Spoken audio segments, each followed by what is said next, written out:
Hello दोस्तों, आप सभी को प्रभु यीशु मसीह के नाम में जय मसीह की। परमेश्वर के नाम की स्तुति हो, परमेश्वर के नाम की महिमा हो।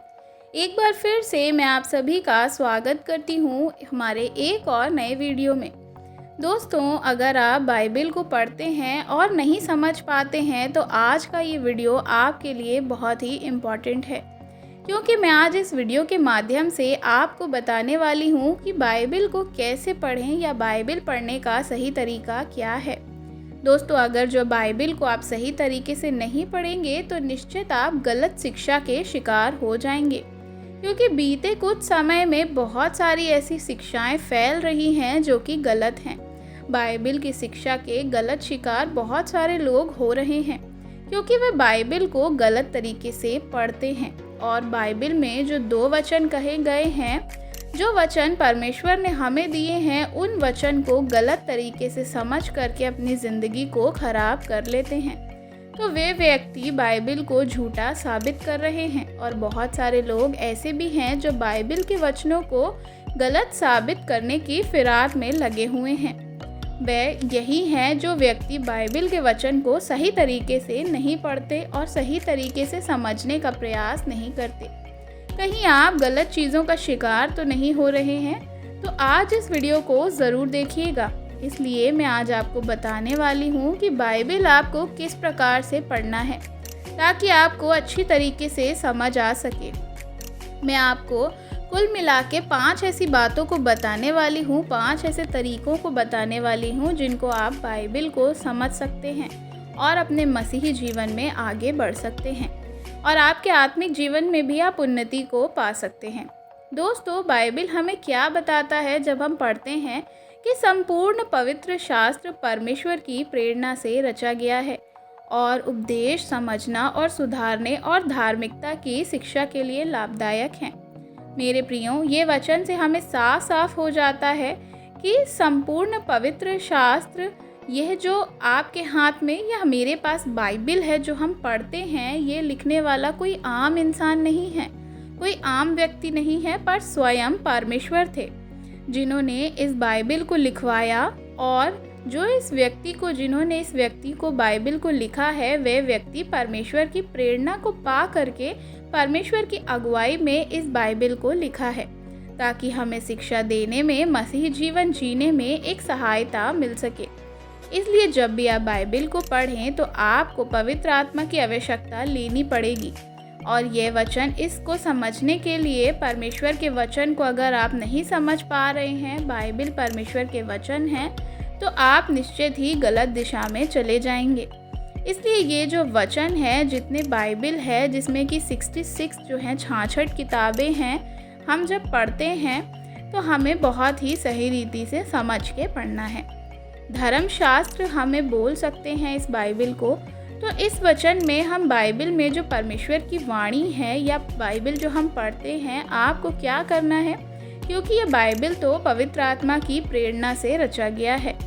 तो इसीलिए इस बाइबल को पढ़ने और समझने के लिए आपके पास जो बुद्धि, दिमाग, विवेक है, वह काफ़ी नहीं है। इसलिए इस बाइबल को समझने के लिए आपको पवित्र आत्मा की आवश्यकता है। तो पवित्र आत्मा आपको कब मिलेगा? आपको जब परमेश्वर से आप प्रार्थना करेंगे कि परमेश्वर, मुझे आपके वचनों को पढ़ने के लिए और समझने के लिए वो बुद्धि ज्ञान दीजिए, ताकि मैं आपके वचनों को समझ सकूं पढ़कर और आत्मिक जीवन में आगे बढ़ सकूं। और जब भी आप बाइबल को पढ़ेंगे तो इसी तरीके से आप पहले जो है प्रार्थना करें। आप परमेश्वर से प्रार्थना करके तब जो है पवित्र शास्त्र की अगुवाई में बाइबल को पढ़ें। तब आप देखेंगे कि आप बाइबल के वचनों को समझ पाएंगे। अगर जो आप ऐसा नहीं करते हैं, तो आप बाइबल पढ़ने से पहले अगर प्रार्थना नहीं करते हैं, अगुवाई नहीं मांगते हैं, तो परमेश्वर से आप बात करने के लिए उनकी इजाज़त को नहीं लेते हैं, तो निश्चय ही इन वचनों को आप गलत तरीके से समझेंगे और वैसे ही बताएंगे। तो वचन जो है वह 2 धारी तलवार है, इसलिए इस वचन को आप गलत तरीके से भी समझ सकते हैं। गलत तरीके से ना समझें, इसलिए आप प्रार्थना करके बाइबल को पढ़ना शुरू करें। और जब बाइबल को पढ़ना शुरू करें तो आपको क्या करना है, बाइबल को 20 से उल्टा करके कभी भी ऐसे ना पढ़ें। बाइबल को 20 से उलट करके या 20 से निकाल करके ना पढ़ें। आप जब भी पढ़ें तो कोई किताब, कोई ना कोई चैप्टर, अध्याय को पढ़ें और बीच बीच से ना पढ़ें बल्कि लगातार पढ़िए। अगर आप उत्पत्ति से पढ़ना चाहते हैं तो उत्पत्ति की पुस्तक में जो सबसे पहला अध्याय है उसको पढ़ना शुरू करिए। अगर आप 20 या 22 अध्याय पढ़ लेंगे तो आपको समझ ही नहीं आएगा कि बाइबल में लिखा क्या है। आप जान ही नहीं पाएंगे कि आगे क्या चीज़ें थी या पहले क्या हुआ। इसलिए आगे की बात समझने के लिए उसको पीछे से जो है पढ़ना बहुत ज़रूरी है। अगर आप उसको सही से नहीं पढ़ते हैं तो आप सही शिक्षा को प्राप्त नहीं कर पाएंगे। आपके दिमाग के ऊपर से सारी चीज़ें निकल जाएंगी और आप कुछ समझ ही नहीं पाएंगे। इसलिए आप बाइबल को बीच बीच से कभी भी ना पढ़ें। ऐसे करने से आप गलत शिक्षा के शिकार हो सकते हैं। इसलिए मेरे प्रियो, आप जब भी बाइबल पढ़ें तो आपको क्या करना है, बीच बीच से नहीं पढ़ना है। तीसरी बात क्या करना है, आपको बाइबल में गलती ढूंढने के लिए बाइबल को ना पढ़ें। क्योंकि आप बाइबल को गलती ढूंढने के लिए अगर पढ़ते हैं तो इसका मतलब है कि आप परमेश्वर पर सवाल उठा रहे हैं कि क्या परमेश्वर ने बाइबल में ऐसा नहीं लिखा। आप ये विश्वास से पढ़िए कि बाइबल परमेश्वर का वचन है और उसमें कही गई बात जो है परमेश्वर के द्वारा, प्रेरितों के द्वारा लिखवाई गई है। परमेश्वर ने इसे लिखवाया है। लिखने वाले तो इंसान है, लेकिन लिखने वाला, जो लिखवाने वाला है, वह परमेश्वर है।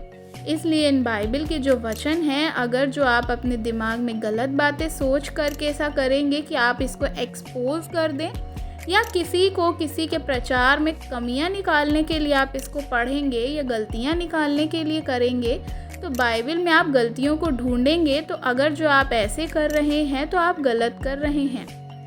आपको जो है शैतान भ्रमित कर सकता है।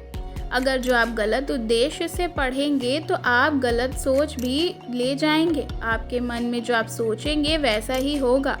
इसलिए आप बाइबल को गलत उद्देश्य से ना पढ़ें या किसी को एक्सपोज करने के लिए बाइबल ना पढ़ें। आप जब भी बाइबल को पढ़ें, कुछ सीखने के लिए पढ़ें ताकि आप अपने आत्मिक जीवन में आगे बढ़ सकें। तो बाइबल को आपको इस प्रकार से पढ़ना चाहिए कि आप जो है उसको समझ सके, सीख सकें। बाइबल को ऐसे मत पढ़ें जो आपको क्या करे, आपके माइंड को डाइवर्ट कर दे या आप किसी को नीचा दिखाएं। उसी प्रकार से जो है हमारा दिमाग भी, माइंड भी वैसे ही सोचने लगता है कि बाइबल हमको नहीं पढ़ना है, हम किसी को एक्सपोज करने के लिए पढ़ रहे हैं। तो आपके दिमाग में भी जो है गलत चीज़ें आने लग जाएंगी। आप जो है फिर पॉजिटिव नहीं रहेंगे, आप नेगेटिव हो जाएंगे। और जहाँ नेगेटिविटी होती है वहाँ परमेश्वर का आत्मा कार्य नहीं करता है। बाइबल परमेश्वर के द्वारा रची गई पुस्तक है जो परमेश्वर का वचन है। बाइबल में जब आप पढ़ते हैं तो ये सोचकर जब आप पढ़ेंगे तो आप निश्चय ही आत्मिक जीवन में बढ़ते जाएंगे और बढ़ते जाएंगे। मेरे प्रियो, एक बहुत ही महत्वपूर्ण बात मैं आपको बताने वाली हूँ आगे, इसलिए वीडियो में बने रहिएगा। चौथा जो हम देखते हैं कि आपको क्या नहीं करना है या क्या करना चाहिए। आप जब बाइबल पढ़ते हैं तो आपको नोट्स बनाना है। बाइबल पढ़ते समय आपको क्या करना है, नोट्स बनाना है। आप बाइबल जब पढ़ते हैं तो उस समय कुछ वचन ऐसे होते हैं जो आप समझ नहीं पाते हैं। तो आपको क्या करना है, अपनी डायरी में या कोई किताब में आप उस अध्याय या पद या उस वर्ड्स को, जो आयत है, उसको लिख लीजिए जो वचन आपको नहीं समझ आते हैं। उसके बाद आपको क्या करना है, वे नोट्स को अगर आपने बना लिया, उसके बाद आपको क्या करना है, आपको 5 बार जो है उन वचनों को, अगर आप कई बार पढ़ रहे हैं, आपको नहीं समझ में आ रहा है उन वचनों को, तो आपने उसमें नोट्स बना लिए। फिर उस चैप्टर को आपने लिख लिया। तो बाइबल का जो इंग्लिश वर्जन है, हिंदी में जो है, क्योंकि मेरे प्रियो कोई वर्ड्स या कोई शब्द के अनेक अर्थ निकलते हैं, तो आप क्या करें, आप इंग्लिश वर्ड जो वाली बाइबल है उसमें चेक कर सकते हैं। अगला वर्ड जो है लिख दिया है, हो सकता है उसका अर्थ कुछ और हो। तो हम क्या कर सकते हैं, इस प्रकार से जो है चीज़ों को चेक कर सकते हैं। उसका हिंदी वर्ड क्या होता है, आप बाइबल को ऐसे अच्छे से समझ पाएंगे जब आप इंग्लिश बाइबल और हिंदी बाइबल दोनों को देख समझ के पढ़ेंगे। लेकिन जो अगर आपको इंग्लिश नहीं आती है या आप अंग्रेज़ी में नहीं पढ़ पाते हैं या नहीं पता चलता है, तो इससे आपको क्या करना है, इससे इम्पॉर्टेंट बात आपको जो मैं बताने वाली हूँ बाइबल के बारे में, क्योंकि बाइबल की जो मूल भाषा है वो यूनानी है, अर्थात ग्रीक भाषा है। बाइबल की मूल भाषा ग्रीक है। चाहे ग्रीक भाषा से ही बाइबल इंग्लिश में, हिंदी में जो है अनुवाद की गई हो, लेकिन जो बाइबल की मूल भाषा है वह ग्रीक भाषा है। तो इनके जो वर्ड्स होते हैं वे थोड़े से अलग होते हैं। आपको शब्द को आप हो सकता है कुछ नहीं समझ पाते हो, या बाइबल में उन शब्दों के बारे में लिखा हो जो मूल भाषा जो है उनकी ग्रीक है। तो इन शब्दों को कौन से शब्द आए, ग्रीक में क्या शब्द आए, ये सारी चीज़ों को आप हिंदी में अर्थ पता कर सकते हैं। आप गूगल पे सर्च कर सकते हैं, आप नीचे निष्कर्ष में पता कर सकते हैं। आप ऐसे करके क्या कर सकते हैं, चीज़ों को जान सकते हैं। बाइबल पढ़ते समय इन बातों को आपको ध्यान रखना चाहिए। और सारे लोग जो है क्या करते हैं, बाइबल के वचनों को नहीं समझ पाते हैं, क्योंकि वह ग्रीक लैंग्वेज में जो है लिखा हुआ है। कुछ शब्द जो उसमें है वह ग्रीक लैंग्वेज में ही इस्तेमाल किए गए हैं, जो कि हिंदी में भी जो है तो उसमें भी कई बार ग्रीक वर्ड ही यूज़ होता है। उसका हिंदी में क्या अर्थ है, क्योंकि ग्रीक शब्द में ऐसे शब्दों का अर्थ है जिनके कई सारे अर्थ निकलते हैं। तो बाइबल का उपयोग जो है आप ज़रूर करें। अगर आपको ग्रीक बाइबल पढ़ सकते हैं आप, उसमें जो है हिंदी अनुवाद भी लिखा होता है कई प्रकार का, तो आप उससे भी पढ़ सकते हैं। इसलिए जब इस प्रकार से आप बाइबल का अध्ययन करेंगे तो आप गलत शिक्षा के शिकार नहीं होंगे, क्योंकि आप जो है कई सारी चीज़ों में ट्रांसलेट करके शब्दों को अच्छे से समझ पा रहे हैं। इसलिए आप जो है सही चीज़ों को समझ पाएंगे। तो ये तरीके हैं जिनसे आपको जो है बाइबल को पढ़ना चाहिए। और जब हम बाइबलों को पढ़ते हैं तो हमें बहुत ही ध्यान से प्रार्थना करके बाइबल के वचनों का जो है अच्छे से समझ करके पढ़ना चाहिए। बहुत जल्दबाजी में अगर आप पढ़ते हैं चीज़ों को तो भी आप चीज़ों को नहीं समझ पाते हैं। बहुत सारी बातें आपको ध्यान रखना पड़ता है कि आपको कैसे पढ़ना है, कौन सा अध्याय पढ़ना है, कौन सा वचन पढ़ना है, तो आपको क्या करना है, कब बोला गया, क्या बोला गया, इन सारी चीज़ों को अगर जो है आप माइंड में सेट करेंगे तो बाइबल के वचनों को कब क्या बोला गया है या क्या उद्देश्य बोला गया है, तो जब आप जो है इसका संदर्भ को समझ पाएंगे, देखेंगे, अच्छे से पढ़ेंगे, तो मेरे ख्याल से आपको कभी भी दिक्कत नहीं होगी बाइबल को समझने या पढ़ने में। क्योंकि बाइबल में जो भी बातचीत होती है, जो बाइबल परमेश्वर का वचन कहा गया है, उस संदर्भ से देखते हुए बाइबल लिखा गया है। बाइबल के लिखने के समय, जिस समय बाइबल लिखी गई, उसका जो लेखक है वह पौलुस और अदर बहुत सारे लोगों ने बाइबल को लिखा है, लेकिन सबने पवित्र आत्मा की जो है प्रेरणा पा करके लिखा है। वहाँ के लोगों की क्या स्थिति थी, क्या समस्या थी, परमेश्वर ने पौलुस से कहा। ऐसे वचन वहाँ पर कहे गए जैसे बहुत सारे वचन पौलुस ने जो है हमें बताए भी हैं कि हमें श्रृंगार कैसा करना है, या हमारा श्रृंगार दिखावटी ना हो, मेकअप कैसा लगाना है, या बहुत सारी ऐसी चीज़ें हम पढ़ सकते हैं, तो हम समझ पाएंगे। तो इस प्रकार से अगर आप बाइबल को पढ़ेंगे तो आप गलत शिक्षा के शिकार कभी नहीं होंगे। तो आशा करती हूँ कि वीडियो आपको अच्छी लगी होगी और वीडियो से आपको काफ़ी जानकारी भी प्राप्त हुई होगी। वीडियो अच्छी लगी हो तो वीडियो को लाइक ज़रूर करिएगा, और मेरी आपसे दरख्वास्त है कि वीडियो को शेयर ज़रूर करिएगा, ताकि और भी बहुत सारे लोग सारी चीज़ों को समझ सकें और जान भी सकें।